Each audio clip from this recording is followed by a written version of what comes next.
స్వచ్ఛమైన నాణ్యమైన గౌదర్పార్ పూజా ఉత్పత్తులు www.gaudarpar.com ద్వారా ఆన్లైన్ లో ఆర్డర్ చేయండి. మీ ఇంటిని దేవాలయంగా మార్చుకోండి. నమస్తే రమగారు. నమస్తే జయ.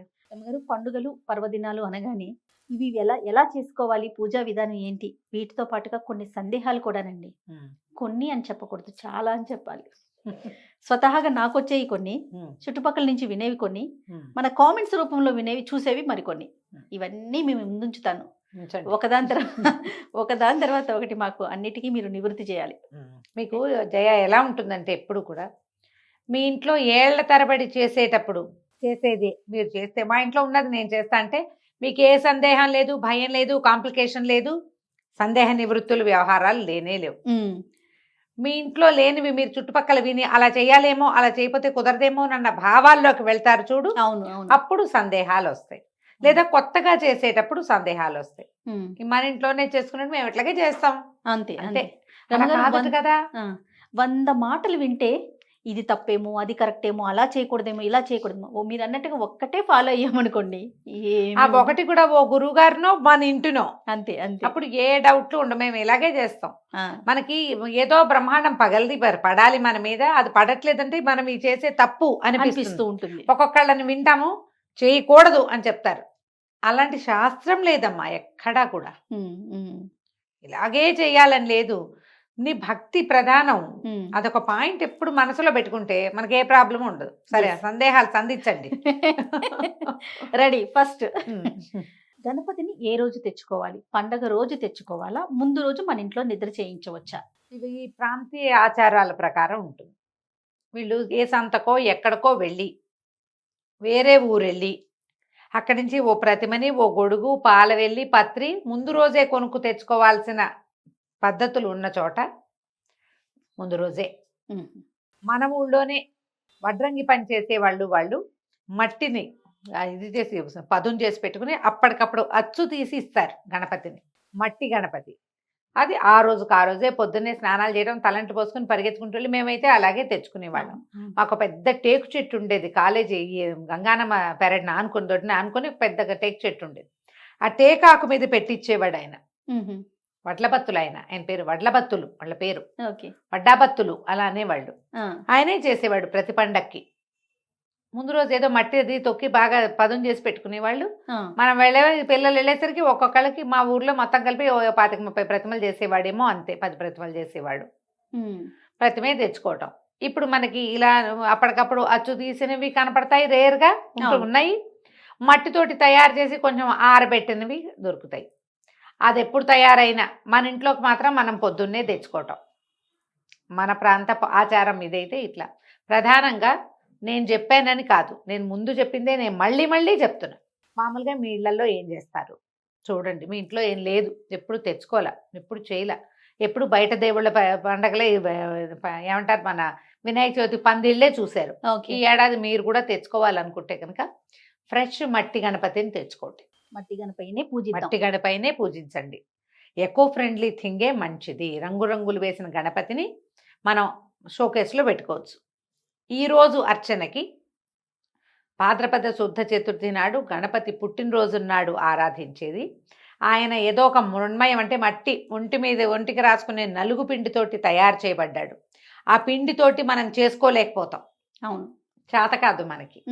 ఆ మట్టికి అది సమానం కాబట్టి అట్లా చేయబడిన ప్రతిమను తెచ్చుకుని పూజ చేసుకోండి, మంచిది. తర్వాత కొండం ఎటువైపు తిరిగి ఉండాలి రమ్మగారు? చాలా రకరకాల భావాలు ఉంటాయి జయ దీని మీద. ఏనుగు ముఖం కలిగిన వాడు ఎవరు కదా. ఏనుగు తనకు తోచినట్టు పెట్టుకుంటుంది తొండాన్ని, అవునా కాదా? అవునవును. తన వెసులుబాటు ఆ తొండం కదిలిస్తుంది, ఎక్కడైనా పెట్టుకోవచ్చు. కాకపోతే ఏంటంటే దీని మీద మనకి ప్రత్యేకమైన కథనాలుగా ఎలా చెప్తారంటే, ఎడం వైపుకి పెట్టుకుని ఉండటం మంచిది అంటారు. తల్లి ఆ వైపున ఉంటుందని, ఎడం వైపు తల్లి వైపు, అందుకని ఎడం వైపుకి తొండం ఉంటే పార్వతీదేవి సాన్నిధ్యంలో స్వామివారు ఉన్నట్టుగా, మీ గణపతి పార్వతీ సాన్నిధ్యంలో ఉన్నట్టుగా. కానీ కొన్ని ప్రత్యేకమైన పురాతనమైన దేవాలయాల్లో స్వయంభూగా వెలిసిన గణపతి కుడివైపు తిరిగి ఉన్నవాడుగా కొన్ని చోట్ల కనపడతాడు. మనకి కాణిపాకంలో ఎలా దర్శనమిస్తారండి? కాణిపాకం నాకు పెద్దగా జ్ఞాపకం లేదు జయ. కానీ బిక్కబోలు గణపతి మాత్రం, లక్ష్మీ గణపతి కుడివైపుకు ఉంది తొండం. దానికి ఏమైనా ప్రత్యేకమైన లక్ష్మీ కథనం గణపతి ఉందేమో. అని లక్ష్మీప్రదుడు అని చెప్తారు. మ్మ్. ఓకే. మనం ఎటు పెట్టుకున్నా మనకి గణపతి అన్ని రకాల ఐశ్వర్యాలు కలిగిస్తాడు. అంతే. ఎందుకంటే గణపతి ఉండేది ప్రత్యేకంగా మూలాధార చక్రంలో ఉంటాడు. మూలాధార చక్రం ఎక్కడుంది చెప్పు ప్రపంచంలో? మానవ శరీరంలో బేస్ మొట్టమొదటి చక్రం మూలాధారం. మూలాధారం. మూలాధార చక్ర స్థితుడుగా ఉంటాడు. గణపతి ఆరాధన గనక ఎక్కువ చేస్తే బ్యాలెన్స్ వస్తుంది మనుషులకి. మ్మ్. ఈ మూలాధార చక్ర స్థితుడుగానే ఉన్నాడు ఆయన. మ్మ్. త్రికోణంలో ఉన్నాడని చెప్తారు. మ్మ్. ఒక త్రికోణ స్థానంలో ఉంటాడు అని. ఎప్పుడైతే మనం గణపతి ఆరాధన చేస్తామో, గణపతి ఆరాధనకి సాధారణ నియమం ఏమిటి? గుంజీలు తీయటం. అవును. గుంజీలు తీస్తే మీకు బ్యాలెన్స్ వస్తుంది ఓ. బాడీకి బుద్ధికి కూడాను. ఈ ఆరాధన క్రమం సజావుగా మన నమ్మకంతో వెళ్తే మనము ఈ చక్రభేదనం చేయటము అవన్నీ పెద్ద స్థితులు. అవును. అవును. మోక్షానికి వెళ్ళాలంటే మానవుడు చక్రభేదనం చేసి వెళ్ళగలుగుతాడని చెప్పబడుతుంది. మ్మ్. ఈ చక్రాల్లో మొట్టమొదటిది ఏమిటి? మూలాధార చక్రం. అక్కడే దానికి కింద మూలాధార చక్రానికి కిందే మనకి కుండలిని శక్తి ఉన్నదని, మ్మ్. ఆ శక్తి కదిలినప్పుడు మొట్టమొదట మూలాధార చక్ర భేదనం జరుగుతుందని చెప్తారు. ఓకే. ఈ మూలాధారంలో ఉండటం వల్ల గణపతిని మీరు ఏ రూపంలో అయినా ఆరాధన ముఖ్యము. మ్మ్. కుడివైపు తోడు తిరిగి ఉన్నా, ఎడం వైపుకి తిరిగి ఉన్నా కూడాను. ఇక దంతం విషయం ఏంటి రమ్మగారు? అంటే మనం ఏకదంతం అనుకుంటాం కదా, అలా ఉన్న ప్రతిమే పెట్టుకోవాలా? మీకు వినాయక ప్రతిమలు ఎప్పుడూ ఏకదంతుడుగానే ఏకదంతుడే చేస్తారు. కనిపిస్తాయి. వినాయకుడు అంటేనే ఏకదంతుడు. రెండో దంతం ఆయన తీసి ప్రయోగించాడని కదా చెప్తారు. ముష్కాసుడి మీద అవును. ప్రయోగించాడు. ప్రయోగించిన తర్వాత ఆయన ఇలా పూజార్హత పొందాడు. మ్మ్. అదంతా అయిన తర్వాతే ఆయనకి గణాధ్యక్షత అవి ఇచ్చారు. ఓకే. మరి ఏ రూపంలో మనం మొదట ఆయన్ని కొలువేయి ఉన్నవాడిగా చూసామో అదే అదే రూపం. రూపంలో కొలుచుకోవాలి. కాబట్టి తప్పకుండా ఏకదంతుడుగా ఉన్నదే చూడాలి, ఏకదంతుడుగా ఉన్నదే ఉంటారు. తర్వాత ఛత్రము, ఉమ్, తర్వాత కింద మూషికాసురుడు, ఉమ్. ఇవి ఉన్నా అంటే వీటిని కూడా మనం ప్రత్యేకించి అన్ని చోట్ల మనకి దొరకవు, అవి పెట్టాల్సిన అవసరం ఉందా? ఖచ్చితంగా. మూషికాసురుడు సహజంగానే ఉంటాడు. ఆయనతో గణపతి పాదాల దగ్గర విగ్రహంలో భాగంగానే మూషిక ఉంటుంది. ఆయన అనింద్యుడనే అసురుడు అని చెప్పడానికి లేదుగా, ఆయన వాహనం. అవును. ఆయన ఇంత ఎలుకనెక్కి పెద్ద భారీ కాయంతో వస్తాడు. ఆ. ఇంత చిన్న ఎలుక ఆయన పాదాల దగ్గరే ఖచ్చితంగా ఉంటుంది, విగ్రహంలో ఉండాలి. ఓ. ఈ ఏకదంతం ఉండటము, అనింద్యుడు ఉండటము సహజ స్వరూపం గణపతిది. మ్మ్. మ్మ్. ఈ ఛత్రము అవి మీరు అలవాటు ఉంటే పెట్టుకోండి, దొరికితే. దీనికి ప్రత్యేకమైన కారణం ఏమన్నా ఉందండి ఛత్రము పెట్టడానికి? అవును, మరి ఛత్రాధిపత్యం ఇచ్చారు ఆయనకి. ఈ మొత్తం గణాలన్నిటికీ అధ్యక్షుడు ఆయన, అవును. ఛత్రపతి. ఓకే. ఆయన గొడుగు పట్టారు ఆయనకి, నువ్వు వీటన్నిటినీ కాపాడు, వీటన్నిటినీ సరిచెయ్యి అని పట్టాభిషేకం చేశారు. ఓకే. ఆ పట్టాభిషిక్తుడు అయ్యాడు కాబట్టి ఛత్రపతిగా ఉన్నాడు ఆయన. మ్మ్. మనం ఛత్రపతి అంటే వేరే అర్థాల్లోకి వెళ్ళకూడదు. ఆ. వీడొక్కడే, ఇతను ఒక్కడే ఉన్నాడని చెప్పడం కోసం ఆ ఛత్రపతిని చెప్తారు. నాగబంధం అనేది అంటే మనం చేసుకుని కూడా పెడతారు కదా రమ్మగారు, ఉమ్. దూదితో చేసి అది నాగబంధం. ఉత్తరీయం చేస్తారు జయ. మనము ఎలా అంటే అర్చన చేసేటప్పుడు ఆ. ఇది అందరూ తెలుసుకోవాల్సిందే. ఏ అర్చన చేసినా మనకి ఆ. షోడశోపచారాలు చేసేటప్పుడు యజ్ఞోపవీతము, వస్త్రము రెండు సమర్పించాలి. అవును. ఈ యజ్ఞోపవీతం సమర్పయామి అని యజ్ఞోపవీతార్థం అక్షతాన్ని సమర్పయామి లేదా పుష్పాన్ని సమర్పయామి చెప్పుకోవచ్చు. లేనప్పుడు మ్మ్. వస్త్రం సమర్పయామి అన్నప్పుడు వస్త్రార్థం పుష్పాన్ని సమర్పయామి అనొచ్చు, 2 పుష్పాలు సమర్పించండి. మ్మ్. లేదంటే మనం ఏం చేయొచ్చు, ఇంత చేసేటప్పుడు పూజ చాలా షోడశోపచారాలు చేస్తున్నాం కదా, చక్కగా పత్తిని చక్కగా సాగదీసి చిన్న చిన్న బల్బుల్లా చేసి అవునండి. మధ్యలో పసుపుతోటి చిన్నగా నలిపి పెట్టామనుకో, ఆ. యజ్ఞోపవీతం తయారవుతుంది. వస్తుంది. ఈ యజ్ఞోపవీతాన్ని మనం ధరింపజేయచ్చు. వస్త్రం కూడా చక్కగా కాటన్ని, పత్తిని తడిపి కొంచెం గంధమతి ఇట్లా వెడల్పుగా సాగదీసి 1, 2 వస్త్రాలు. మ్మ్. సేవ, అంతే. స్వామివారికి స్వామివారికి సేవ. ఇప్పుడు ప్రత్యక్ష యజ్ఞోపవీతం మనం తెచ్చుకునే ప్రతిమా స్వరూపం ఇంత ఉంటారు. యజ్ఞోపవీతాలు మనం తెచ్చుకుంటారు, వాడుకునే వాళ్ళు ఉంటారు కదా. ఆ యజ్ఞోపవీతం కాకుండా అప్పటికప్పుడు చేస్తే మీరు ఆ యజ్ఞోపవీతాన్ని ఏ సేవల్లో వాడుకోవచ్చు.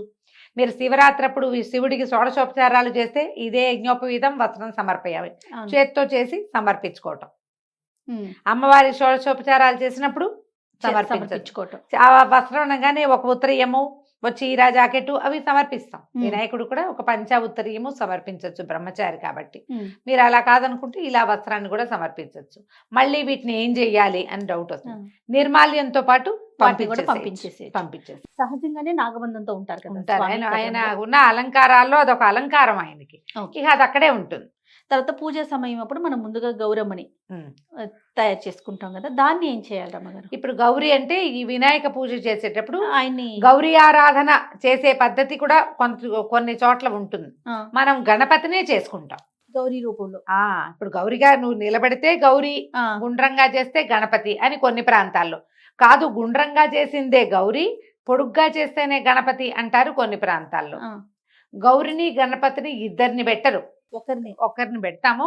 మనం నిర్మాల్యంతో పాటు పంపించవచ్చు. ఓకే. లేదా ఈ హరిద్రా గణపతిని తులసి చెట్లోనో ఏదైనా మనం మన ఇంట్లోనే మొక్కల్లో పెట్టుకుని, సో కొద్ది చోట్ల నేను గమనించింది ఏంటంటే ఒంటికి రాసుకోండి, స్నానం చేయండి అని చెప్తారు.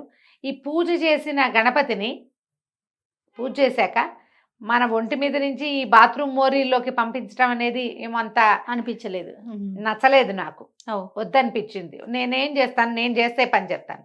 ఈ గణపతిని తులసి చెట్లు అంటే పూజ చేసే తులసిలో పెట్టను, పూజించే తులసి కాదు, ఇంకా తులసి మొక్కలు 3-4 కుండీలను ఆ కుండీలో పెట్టేట ఒక చిటిక తీసి సూత్రాలకి రాసుకుంటాను నేను. సూత్రాలకి పసుపు తాడు ఉండే పద్ధతి ఉంటుంది కదా, కొన్ని చోట్ల రాగి తీగలు చుట్టిచ్చేస్తారు. పసుపు తాడు ఉంటుంది గొలుసుకి, కింద పసుపు తాడికే సూత్రాలు ఉంటాయి. అవునవును. ఒక చిటికెట్ రాసుకుని తతిమా గణపతిని మొక్కల్లో పెడతా, నిదానంగా మట్టిలో కలిసిపోతారు. అంతే. ఇక అక్షింతల్ని మనము సాయంత్రం ఒకవేళ చంద్రుడిని చూస్తే గనక నీలాప నిందలు పడకుండా మనం తల మీద వేసుకుంటాం. ఇంకా మిగిలిన అక్షింతల్ని మనం ఏం చేయాలి రమ్మగారు? అంటే పూజ చేసేటప్పుడు మనం అక్షతలు కలిపి పెట్టుకుంటాం. అవును. పసుపు, కుంకుమ, గంధము, అక్షతలు అన్ని తయారు చేసి పెట్టుకుంటాము. పూజ దగ్గర పెట్టినవి పూజక్షింతలుగా మీరు భావించద్దు. ఇది కాదు పద్ధతి. అవి మళ్ళీ పక్కన పెట్టుకుని మీరు తర్వాత పూజల్లో వాడేసుకోవచ్చు వాటిని. ఏవి కథాక్షతలుగా చెప్పబడతాయి ఎప్పుడు కూడా మనం చేతిలోకి తీసుకుని పట్టుకుంటాం కదా. అవును. పట్టుకుని శ్రద్ధగా కథ వింటాం. విన్నప్పుడు ఆ కథాశ్రవణం వల్ల మన చెవులతోటి వింటాం, చేతులతోటి పట్టుకుంటాం. ఈ అక్షతలకి ఈ కథాగౌరవం లభిస్తుంది. గిన్నెలో ఉన్నవి కాదు, మన చేతిలో ఉన్నవి. ఇది లెక్క. ఏదైనా సరే ఇప్పుడు మనం అమ్మవారికి కుంకుమార్చన చేస్తాం, మామూలుగా చేసుకుంటామా? ఒక చిటికెడు కుంకుమ పట్టుకుని మొత్తం నామాలు అయ్యాక వేస్తాం. అన్ని నామాలకి ఒక చిటికే వేసినా సరిపోతుంది. అవును. నువ్వు నోటితో నామం చదువుతూ కుంకుమ గనక పట్టుకుంటే నీ భక్తి, ఆ గౌరవం ఈ కుంకానికి లభిస్తుంది. ఇది లెక్క. ఏ కథా మీరు కథాశ్రవణం చేసినా వరలక్ష్మి వ్రతం కానీ, మంగళగౌరి వ్రతం కానీ, ఇది కానీ, నాగుల చవితి కానీ అక్షతలు చేతిలో ఉండాలి. ఇప్పుడు మీరు గమనించండి, దేవాలయాలకు వెళ్తారు, మంత్రపుష్పం చదువుతారు. మంత్రపుష్పం చదివి దాదాపు మొదలు పెడతారు, అక్కడ అందరికీ పువ్వులు ఇస్తారు. మనమంతా పువ్వులు ఇలా పట్టుకుంటాం, శ్రద్ధగా వింటాం. ఆ మంత్రపుష్పం అయ్యాక మళ్ళీ అయ్యగారు వచ్చి పళ్ళెను పువ్వులు తీసుకుని మనం పట్టుకున్న పువ్వుల్ని స్వామికి సమర్పిస్తారు. ఎలా జరిగింది అది? మన శ్రద్ధ, మన చేతిలోనే ఆ వస్తువు ఉండటం, ఈ రెండు కలుస్తాయి కదా, మనం అలైన్డ్గా అవుతాం. మన చెవి చెయ్యి అలైన్డ్గా అవుతాయి. అప్పుడు ఏంటి, మన శ్రద్ధ ఈ పువ్వులోకి వెళ్తుంది. అవునా? ఇదే విధానం ఈ కథాక్షింతలకు కూడా అంతే. మీరు కథ చెప్పే పిల్లలకు కూడా అందరికీ చేతికి అక్షతలు ఇచ్చి కూర్చోబెట్టండి. ఆ అక్షతలు అక్కడ ఇక్కడ వేయకూడదు, అవి పుచ్చుకుని వెళ్ళిపోకూడదు, అవి అక్కడ ఇక్కడ పెట్టకూడదు. శ్రద్ధ కోసం నిన్ను కూర్చోబెట్టడానికి నువ్వు కథ విని ఆ కథాక్షతలని స్వామివారి మీదకి కొన్ని వేసి తర్వాత తతిబావి వేసుకోవటం. మేమైతే 6 నెలల పైనే ఉంచుకుంటాం జయ వినాయక చవితి అక్షతలు. ఓ డబ్బాలో పోసి పక్కన పెడతాం. ఏదైనా ముఖ్యమైన పనుల మీద వెళ్ళేటప్పుడు ఓ మాట దండం పెట్టుకుని 2 అక్షతలు తీసి నెత్తి మీద వేసుకుంటాం. సాయంకాలం మధ్యాహ్నం ఎవరైనా వచ్చారనుకో వాళ్ళకు కూడా కథాక్షతలు వేస్తాం. అందుకని ఈ చంద్రుడి నీలాప నిందల భయము మనకి ఉదయమే తీరిపోతుంది. అక్షతలు తల మీద పడిపోతాయి కాబట్టి మీరు ఇప్పుడు దీనికి పే చేయవలసింది ఏమిటి విషయము? శ్రద్ధ. కథ అంతా నాకు తెలుసు అని మానేయకూడదు. అయినా కూడా ఏటా వింటున్నాం మాకు తెలుసండి అని మానేయట్లేదు కదా, రోజు తింటున్నామని అన్నం మానంగా అట్లా మొత్తం కథ అంతా కూర్చుని మనకు తెలిసిన కథాక్రమం అయినా కూడా వినాలి. స్వామివారిని సాగనంపే కార్యక్రమంలో ఒకరు అదే రోజు తీసేసి సాగనంపుతారు, ఒకళ్ళు 3, 5, 7 అని తీసుకెళ్లి వేరే మంటపాల్లో పెడుతూ ఉంటారు. ఇది కరెక్టేనా అమ్మగారు? మరి అవకాశాన్ని బట్టి చేయాలి కదా. ఇది వరకు ఏం చేసేవాళ్ళం మనం, ఆ రోజు కదిపేసి అంటే మంగళవారము శుక్రవారము కాకపోతే ఆ రోజే కదిపేసేయచ్చు అని చెప్తారు. ఇవన్నీ ప్రాంతీయ ఆచారాలే జయ. మనం చెప్పిందే శాస్త్రం అని అనడానికి లేదు. కరెక్ట్ అండి, కరెక్ట్. ఆయా ఊళ్ళల్లో పద్ధతులు, ఇప్పుడు పొలం పనులు అవి చేసుకునే వాళ్ళు ఉంటారు, పొలాల్లో పనులు చేసేవాళ్ళు 9 రోజులు పెట్టి సేవాకాలాలు జరిపి రోజు సాయంకాలం సంగీత సాధన చేయమంటే అందరి వల్ల కాదు కదా. అవును. పూజ చేసుకుంటారు, ఈ కథా వ్యవహారం అంతా అయిపోతుంది, ఈ పూజ చివరి అంతా అయిపోయాక అప్పుడే ఆ మంత్రం సాగనంపై మంత్రం చదివేసుకుని ఉద్వాసన మంత్రం చదివేసి గణపతిని కదిపేసేయచ్చు. ఓహో. ఆ రోజే కూడా కదపచ్చు, తప్పు లేదు, చేస్తారట్లా. ఓ. మీరు ఉంచుకోదలిస్తే 3 రోజులు ఉంచుకోవటం, 3వ రోజు కదుపుకోవటం. కదిపిన తర్వాత మీకు వెంటనే నిమజ్జన చేసే అవకాశం లభించకపోతే మన సమీపంలో ఉన్న వినాయక స్వామి పందిళ్లలో తీసుకెళ్ళి ఆ పెద్ద వినాయకుడి దగ్గర ఈ వినాయకులందరినీ పెడతారు. పత్ర ఎక్కడో సమర్పిస్తాం. ఇప్పుడు ఏంటంటే మన ఊళ్ళో ఎలా అయినా ఈ అవకాశం ఉండద్దు, మనం చెరువుకి వెళ్ళిపోవడానికి దానికి అవకాశం లేకపోతే ఏం చేస్తాం, అలాగే ఉండిపోతారు. పెద్ద వినాయకులతో పాటు ఈ వినాయకుడు కూడా వెళ్ళిపోతాడు. అవకాశం ఉంటే చక్కగా మన ఇంట్లోనే బకెట్లో పెట్టి, మన ఇంటి కుండీల్లోనే పెట్టి అలా నిమజ్జనం చేసుకోండి. ఆ మట్టి తాలూకు బలం మన కుండీల్లోకే వస్తుంది. ఇప్పుడు ఇదివరకటిలాగా ఈ మనం ఏ ఏ విధానం కోసం, ఏ ఆరోగ్యం కోసం, ఏ సార్వజనీనమైన అభివృద్ధి కోసం ఋషులు ప్రవేశపెట్టారో అది ఇప్పుడు లేదు మన దగ్గర. హైదరాబాద్ లాంటి చోట అందరూ తాగే నీళ్ళు ఒకటి కాదు, అది అక్కడ ఇవి కలపకూడదు. అవును. పంటలు గింటలు మనకు అందుబాటులో లేవు. ఏం చేయాలి మరి మనం కదా, ఇవన్నీ ఆలోచిస్తాం కదా. ఇలా ఆలోచించేటప్పుడు 2 చిన్న సింపుల్ ఐడియాస్ మనం ఇచ్చేది. గణపతిని, మట్టి గణపతిని తెచ్చుకోండి. మీ బాల్కనీ, మీ అపార్ట్మెంట్లో ఉన్న మట్టిలోనే కలుపుకోండి. పత్రిని చక్కగా ఏకవింశతి పత్రాలు మీరు దొరికి గరిక చక్కగా దొరికితే వాటితో అర్చన చేసుకోండి. వాటిని మీరు ఇలా రీసైక్లింగ్ చేసుకుంటున్నారు కదా, ఇప్పుడు మొక్కలకి సత్తువు తెచ్చేవి బోళ్ళు చేస్తున్నారు కదా, కంపోస్ట్లోకి మార్చేసుకోండి. ఓకే. దాన్ని మొక్కల్లోకి వెళ్ళిపోతుంది, అది మంచిదేగా. పారేయటలేదు, తొక్కట్లేదు, విసిరేయట్లేదు, తొక్కని చోట వేయాలి. ఓకే. అది కంపోస్ట్ కింద మార్చుకోండి. చక్కగా మన మొక్కల్లోకి, మన ఫ్రెండ్స్ మొక్కల్లోకి వెళ్తుంది, మంచిదే. సంతోషం గారు, నాకు తెలిసినంత వరకు, నేను విన్నంత వరకు ఉన్న సందేహాలని మీ ముందు వచ్చాను. ఫైనల్గా మీరు ఏమన్నా చెప్తారా ప్రేక్షకులకి? సందేహాలకి తావివ్వకండి. ఏటా చేసుకునే విధానం మీద ప్రశ్నలు ఎందుకు రావాలి అని అనుకుంటాను నేనైతే. ఒక విధానాన్ని అవలంబించడం మొదలుపెట్టి దాన్నే ఫాలో అవుతూ రండి. 100 మాటలు విన్నప్పుడు ఎప్పుడు కాంప్లికేషన్స్, అనుమానాలు ఉంటాయి. ఒక పద్ధతి పెట్టుకుని కావాలంటే రాసి పెట్టుకోండి ఈ సంవత్సరం, దాన్ని ఫాలో అవ్వండి. ఓకే. మీరు దైవ పూజా విధానాల్లో సాధ్యమైనంత సరైన పని చేయడానికి ప్రయత్నం చేయాలి. ఒక విధానాన్ని పాటించడం ప్రాక్టీస్ చేయాలి. వీటన్నిటి వెనకాల మీకు ఉండవలసింది శ్రద్ధ, ఆస్థ, నమ్మకము. ఈ 2 ఉంటే భగవంతుడు ఎప్పుడు మనతోటే ఉంటాడు. సంతోషం గారు. నమస్తే. నమస్తే జయ.